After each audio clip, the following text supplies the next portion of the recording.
Hello, everybody, and welcome into a new edition of the Pack-A-Day podcast here on YouTube. I'm your host, as always, Andy Herman. You can find me 365 days a year here on YouTube, bringing you a new 5 to 10 minute episode every single day, so make sure to hit subscribe. Yesterday, I broke down the Packers' victory over the Detroit Lions. Today, I'm going to be going over some of my defensive takeaways. I just finished up my grades for this week for the defense, watched every single snap of every single player on all 22, and a few different things caught my eye that I want to touch base with you on today. So let's get started right away. I want to discuss the defensive line first because this was by far my lowest graded position group this week. I have been really tough on the defensive line. I think I've been really fair on the defensive line, but this has been a position that I've really wanted Brian Gutekunst to address this offseason. Everyone was talking about wide receiver and needing more weapons for Aaron Rodgers, and all offseason long I said, I want more help for Kenny Clark. I want more help for Kenny Clark. And one of my biggest things that I said was, it's not even so much that I want help for Kenny Clark as much as I am as scared if Kenny Clark would go out for any significant period of time. Now, we don't know that he's going to be out for any significant period of time, but we got our first glimpse of what the defensive line would look like if Kenny Clark is not available, and it was not pretty. They were by far my lowest graded group this week along the defensive line. None of the four players that played, whether it be Kingsley Keke, Dean Lowry, Tyler Lancaster, or Montravius Adams, none of them graded in the positive. All four graded in the negative. Dean Lowry was by far and away my lowest graded player this week. Right around a negative 1.65, somewhere around there. I don't have the number right in front of me, but it was a really poor grade this week. Tyler Lancaster had a tough game. Kingsley Keke was mostly neutral, as was Montravius Adams. And Keke actually showed some flashes, but this defensive line, to me, is the weak point of this entire Packers team. Now, Kenny Clark coming back is definitely going to help that. And the fact that they can move Rashawn Gary and Zadarius Smith inside, even Preston's been in there a little bit. The fact that they have those movable pieces helps them as well. But by not solidifying the defensive line, it makes them very weak against the run. They haven't been able to get penetration with their defensive linemen in the passing game either. It really makes it difficult on the Packers defense, really on the back end as well. When their defensive linemen aren't holding up at the point of attack, there were a ton of plays where defenders were on the ground this week. Dean Lowry was egregious in that aspect.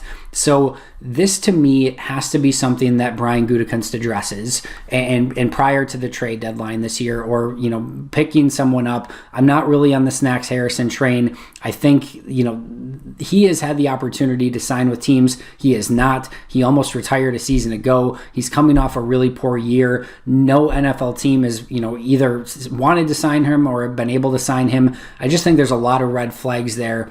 You could look at a guy like a Brandon Mebane who's out there. I know Ben Fennell's brought up his name as well.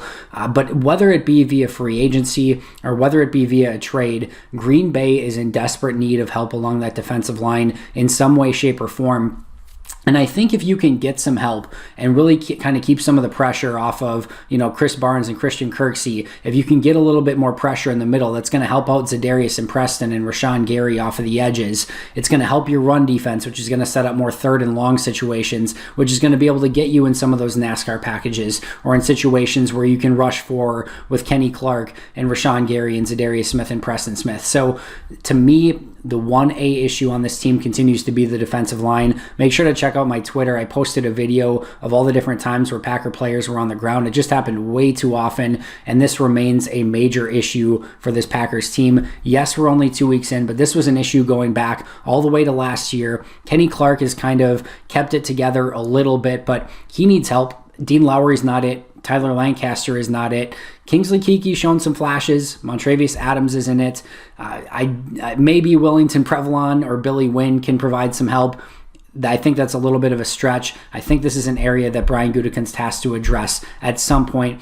If this offense is for real and this continues, this is a Super Bowl offense.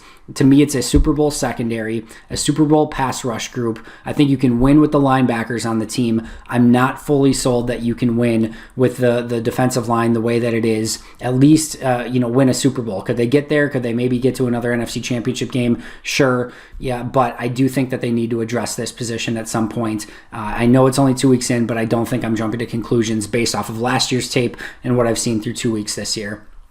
Another player that I want to touch base on quickly is Preston Smith. I got a lot of questions today on Twitter about Preston Smith. What's going on? Has he played well? I haven't noticed him. And actually, Aaron Nagler and I talked about it on Cheesehead TV. It was another topic of conversation that we discussed, and I do think there's something to it. I don't think he's looked the same this year as he had, just kind of going back to last season. But one of the things I mentioned to Aaron is when I looked at my grades from a season ago, about the first 8 to 10 weeks, Preston really was on fire. In fact, I think through the first 8 weeks, I know for the first 8 weeks I had a higher grade on Preston than Za'Darius. Then Preston kind of plateaued. Za'Darius took his game to a whole different stratosphere, and the discrepancy was pretty big at the end of the year. But through about 8 or 9 weeks last year, Preston was higher graded for me than Za'Darius. And ever since then, it's just been kind of okay. And that's not a bad thing. He hasn't been playing poorly. He graded still in the positive through the second half of last season.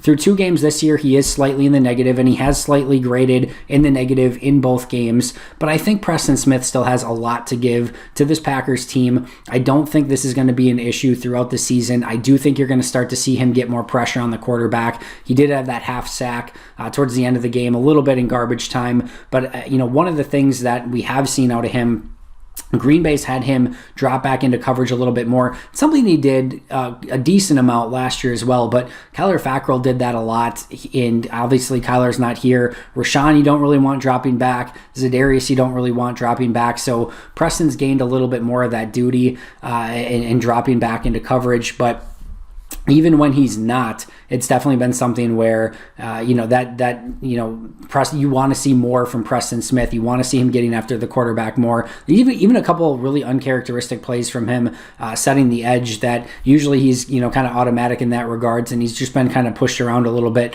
more than more than I've seen even going back to last year and the year before that in Washington. But again, I still have a lot of faith in Preston Smith. I still think he's going to be an impact player for this team.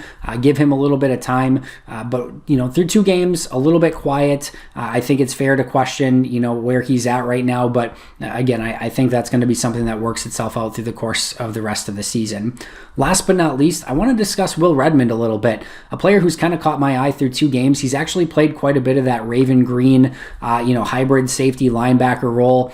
Raven played a little bit of it this week. Raven played some safety as well a little bit later in the game, but Will Redmond's looked really good. He had the, blitz that resulted in the intentional grounding for Matthew Stafford. Also had a pass breakup. Probably could have been intercepted by Christian Kirksey if Redmond didn't break up the play, but of course he didn't know that. And I thought it was another really nice play in pass defense. He's looked good in coverage. He hasn't looked overwhelmed at the point of attack in the running game. I think Mike Pettine's used him really well as that hybrid linebacker, but mostly in obvious passing situations, and he's handled that role really, really well. I think he moves obviously well for a linebacker in that spot. I think he's a little bit stiffer as a true safety. I know he started as a true corner when he first came into the league, but this seems to be a position that fits him well, and I've been really impressed at what he's put on tape, albeit in very minimum snaps. But I think one of the things that Matt LaFleur and Mike Pettine and this coaching staff looks for is ways to get players involved and have a specific role. I think they've now found a role for Will Redmond, which is great because